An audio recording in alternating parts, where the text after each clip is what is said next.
धर्म में सावन के महीने और इसमें पड़ने वाले त्योहारों का काफी महत्व है। सावन महीने में 7 अगस्त बुधवार को हरियाली तीज का व्रत पड़ रहा है। हर साल सुहागिन महिलाएं अपने पति की लंबी उम्र की कामना करते हुए यह व्रत करती हैं।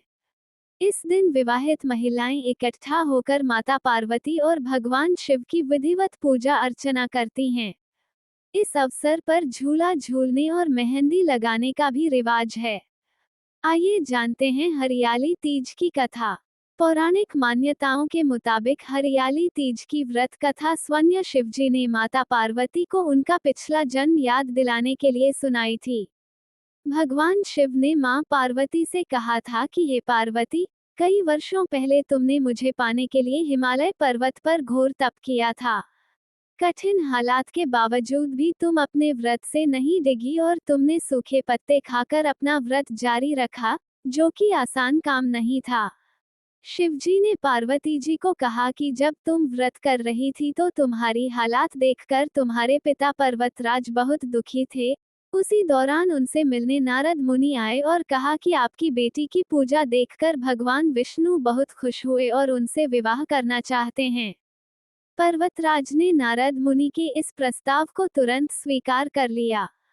लेकिन जब इस प्रस्ताव की जानकारी पार्वती को हुई तो पार्वती बहुत दुखी हुई, क्योंकि पार्वती तो पहले ही शिवजी को अपना वर मान चुकी थी। मान्यताओं के अनुसार शिवजी ने पार्वती से कहा कि तुमने ये सारी बातें अपनी एक सहेली को बताई। सहेली ने पार्वती को घने जंगलों में छुपा दिया। इस बीच भी पार्वती शिव की तपस्या करती रहीं। तृतीया तिथि यानी हरियाली तीज के दिन रेत का शिवलिंग बनाया। पार्वती की कठोर तपस्या से प्रसन्न होकर शिवलिंग से शिवजी प्रकट हो गए और पार्वती को अपने लिए स्वीकार कर लिया।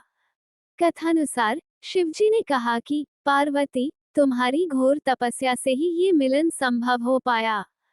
जो भी स्त्री श्रावण महीने में शुक्ल पक्ष की तृतीया को मेरी इसी श्रद्धा से तपस्या करेगी, मैं उसे मनोवांछित फल प्रदान करूंगा। सान्यता के अनुसार पार्वती ने भगवान शिव को पाने के लिए 107 जन्म लिए। मां पार्वती के कठोर तप और उनके 108वें जन्म में भगवान शिव ने उन्हें अपनी पत्नी के रूप में स्वीकार किया, तभी से इस व्रत का आरंभ हुआ।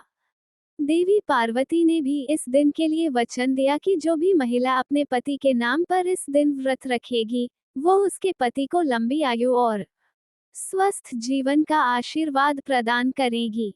भविष्य पुराण में उल्लेख है कि तृतीया के व्रत और पूजन से सुहागन स्त्रियों का सौभाग्य बढ़ता है और कुंवारी कन्याओं के विवाह का योग प्रबल होकर मनोनुकूल वर प्राप्त होता है।